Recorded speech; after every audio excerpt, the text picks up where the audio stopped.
Ассалаумағалейкум. Сәл кештетіп болса да назарларыңызға Қуат Хамитовтың өткен жұмада орын алған кездесу туралы бір-екі ауыз пікірімді білдіргенді жөн санадым. Өйткені бұл бәсеке ТМД аймағында үлкен қызығушылықпен күтілген болатын. IMC Fight Night турнирі аясында қазақстандық ең шулы жауынгерлердің бірі Қуат Найман Хамитов ресейде поп ММА бойынша танымалдыққа ие болған дағыстандық Мариф Пираевпен жолыққан болатын. Бұл Сочиде өткен кештің басты жекпе-жегі болды. Кездесу берілген 3 раундқа жалғасты. Оның қорытындысы бойынша Пираев жеңіске жетті.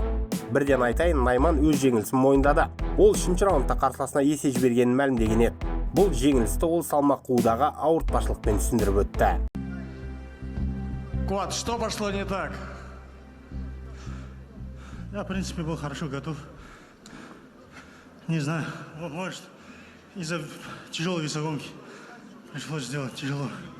Гонять вес, видимо, не так восстановился. А так, в целом, в хорошей форме был. Что хотел бы сказать сопернику своему сегодня, Марифу? Куат, привет, большой тебе привет. Он выиграл, он молодец.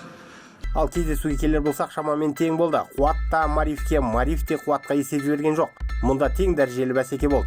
Жеке пікірімде тең нәтиже шығарса да жеткілікті болар еді.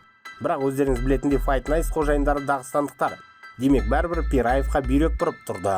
Кездесуден соң қос жауынгерде бір-біріне сыймен қарайтындықтарын айтып мақтауларын жасырмады. Сонда бұл сын алдындағы треш-токтар қайда қалып дейсіздер ғой? Әрине ол шоу болатын.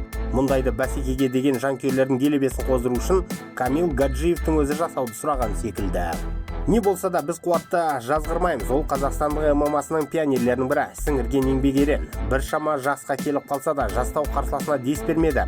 Әрине Мариф қазақстандықты мезгілінен бұрын ұтуды ойлаған анық, алайда әккі қасқыр ондайды жасатпады. Бір өкініштісі Найманның қолының жүрмеуі. Егер ол бабында болғанда күреспен қарсылас табуға болатын еді. Әзірге бар осы. Енді Қуат шамамен 3 аптадан соң Англияда жаңа промоушн туасында кезекті кездесуін өткізеді. Айтпақшы, Пираевпен болған сыншының қазақ жауынгері $50,000 сыйақы еншіледі. Ал UFC-де жүрген ақтөбелік жауынгер Жалғас Жұмағұл өздеріңіз білетіндей әлемнің үздік лигасымен жаңа 4 кездесулік келісім-шартқа отырған болатын. Соның алғашқысы белгілі. Ол 4 желтоқсанда Португалияда тұратын анголалық жауынгер Мануэль Капемен сынға түседі. Кездесу Лас-Вегаста өтеді. Қарсылас тіс қаққан спортшы. Бұл оның UFC-дегі 4-ші бәсекесі. Бұған дейін ол тура Жалғас секілді 2 сынында ұтылып, біреуінде жеңіске жеткен.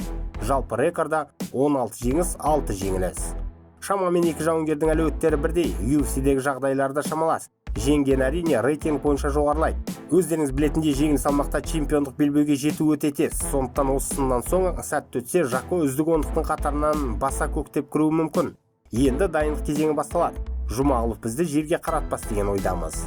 Бейне материал ұнады ма, онда лайк басыңыз, пікір қалдырыңыз, бұл біз үшін маңызды. Арнаға жазылып қоңыраушаны басып қойсаңыз, соңғы жаңалықтарды бірден біліп отырасыз. Уақыт тауып тамашалағандарыңыз үшін рахмет. Қазақ батырларының жеңіс жорықтары молынан болсын.